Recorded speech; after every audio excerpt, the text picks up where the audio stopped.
Seer 2. Just take a slow and deep breath and find your center point.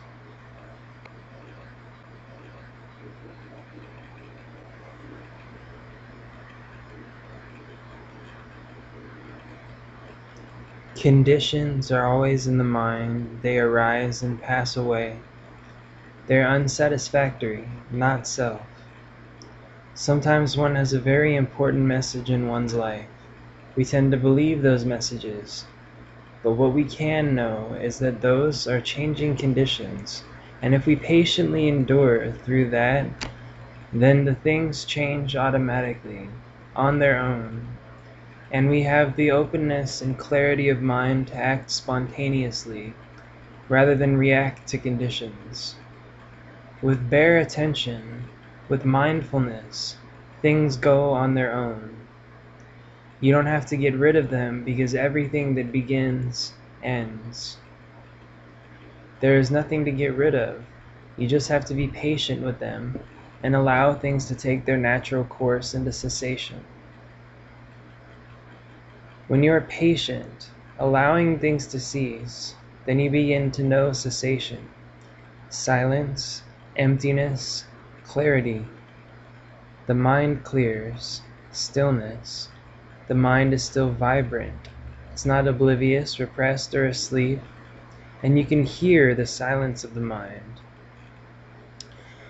To allow cessation means that we have to be very kind, very gentle, and patient, humble, not taking sides with anything, the good, the bad, the pleasure, or the pain. Gentle recognition allows things to change according to their nature, without interfering, so that we learn to turn away from seeking, absorption into the objects of the senses. We find our peace in the emptiness of the mind, in its clarity, in its silence.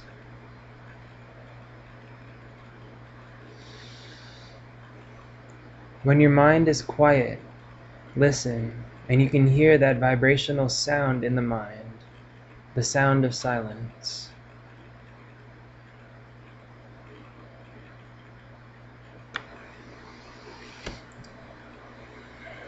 What is it? Is it an ear sound, or is it an outward sound? Is it the sound of the mind, or the sound of the nervous system, or what? Whatever it is, it's always there. And it can be used in meditation as something to turn towards.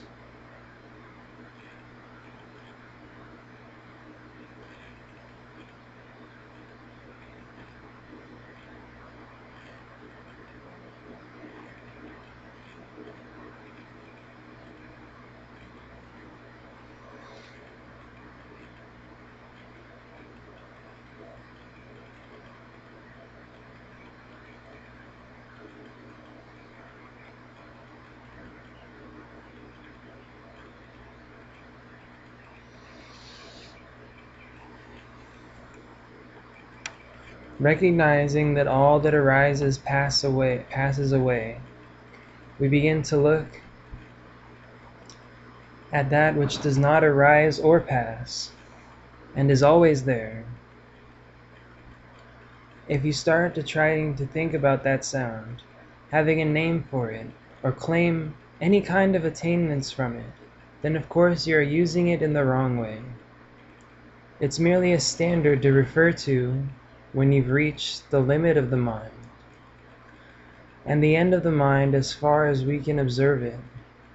So from that position you can begin to watch. You can begin to think and still hear that sound. If you are thinking deliberately, that is. But once you're lost in thought, then you forget it and you don't hear it anymore. So if you get lost in thought, then once you're aware that you're thinking again, turn to that sound and listen to it for a long time.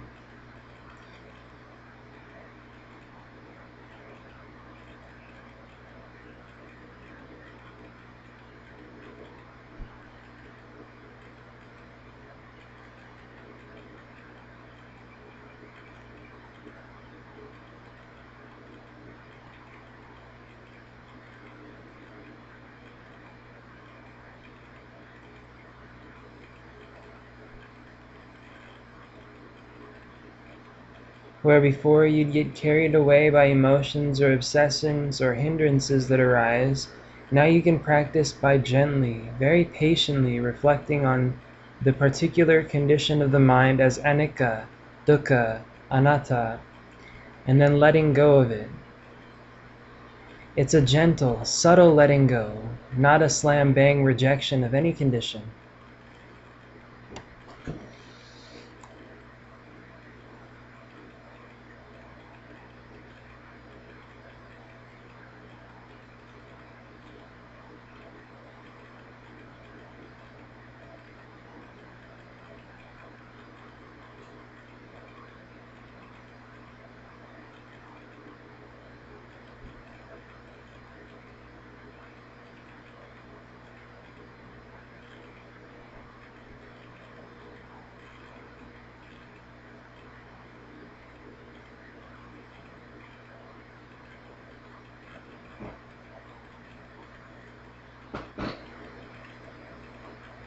So the attitude, the right understanding, is more important than anything else.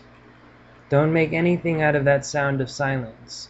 People get excited, thinking they have attained something or discovered something, but that in itself is another condition. You create around the silence. This is a very cool practice, not an exciting one. Use it skillfully and gently for letting go, rather than for holding on to a view that you've attained something.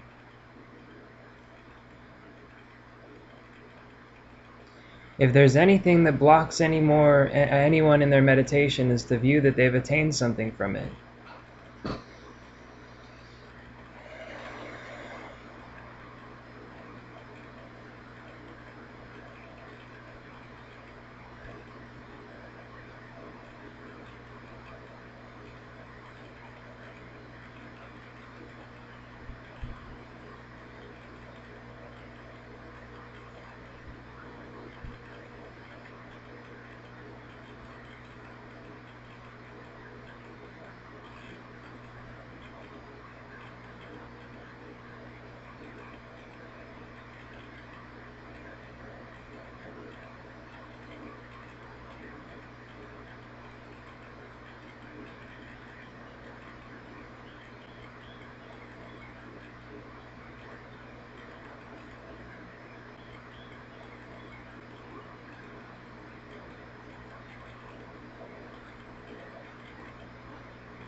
Now you can reflect on the conditions of the body and mind and concentrate on them.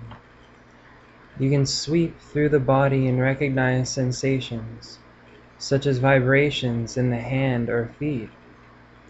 Or you can concentrate on any point in your body. Feel the sensation of the tongue in the mouth, touching the palate, or the upper lip on the lower. Or just bring into consciousness the sensation of the wetness of the mouth, or the pressure of the clothes on your body. Just those subtle sensations that we don't bother to notice. Reflecting on these subtle physical sensations, concentrate on them and your body will relax.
The human body likes to be noticed.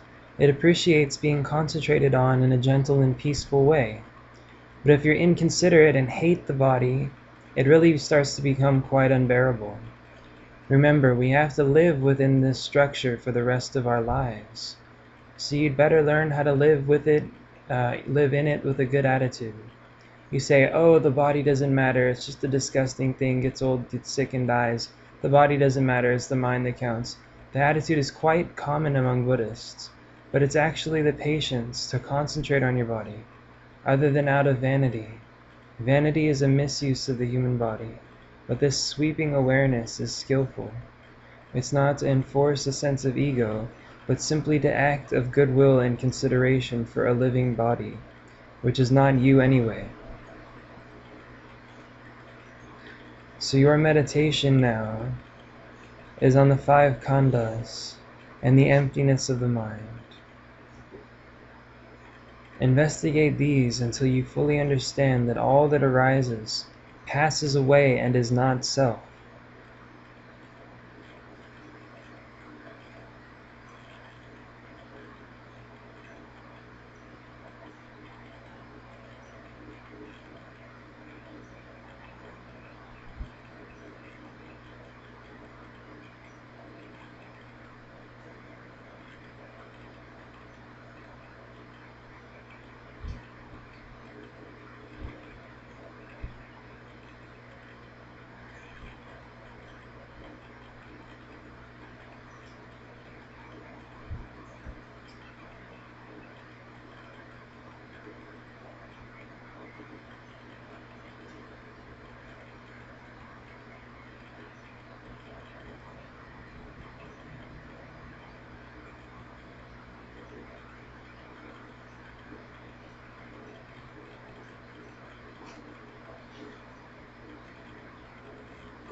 Then there's no grasping of anything as being oneself, and you are free from that desire to know yourself as a quality or a substance.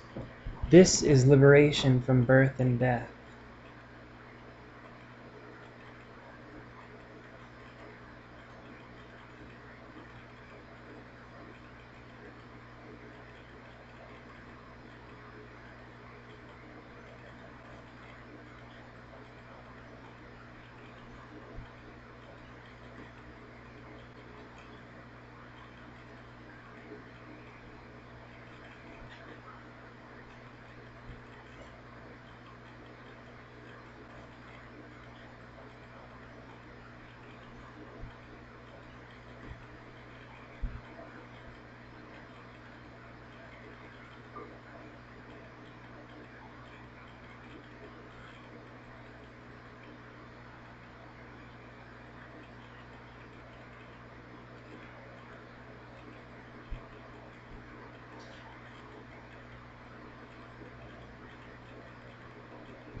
This path of wisdom is not one of developing concentration to get into a trance state, get high, and get away from things. You have to be very honest about intention. Are we meditating to run away from things? Are we trying to get in a state where we can suppress all things? This wisdom practice is a very gentle one of khandhas, the 5 categories through which the Buddha summarized the existential human being, i.e. the body, rupa, feelings, vedana, perception, sanna, mental formation, sankhara, the sense consciousness, vijnana, in simple terms, the body and mind. Even allowing the most horrible thoughts to appear and let them go.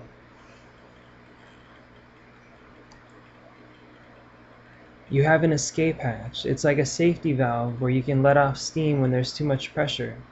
Normally, if you dream a lot, then you can let off steam in sleep. But no wisdom comes from that, does it? That is just like being a dumb animal. You develop a habit of doing something and then getting exhausted, crashing out, getting up, doing something again, crashing out again. But this path is a thorough investigation and an understanding of the limitations of the mortal condition of the body and the mind. Now you're developing the ability to turn away from the conditioned and to release your identity from mortality. You're breaking through the real illusion, or through the illusion that you're a mortal thing. But I'm not telling you that you're an immortal creature either, because you'll start grasping at that. My true nature is one with ultimate absolute truth.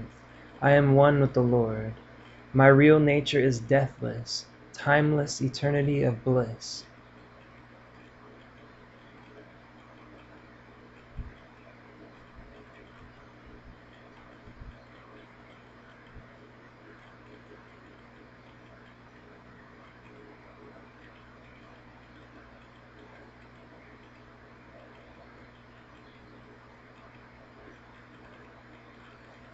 But you notice that the Buddha refrained from using poetic inspiring phrases, not that they're wrong, but because we attach to them.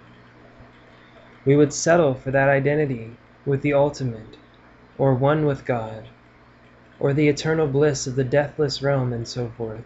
You get very starry-eyed saying things like that.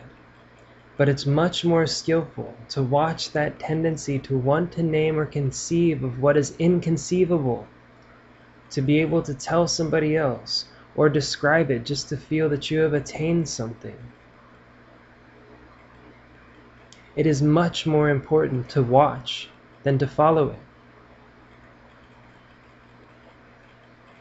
Not that you haven't realized anything either, but be careful and that vigilant not to attach to the realization. Because if you do, of course, this will just take you to despair again. If you get carried away, as soon as you realize you got carried away, then stop. Certainly don't go around feeling guilty about it or being discouraged, but just stop that. Calm down, let go of it.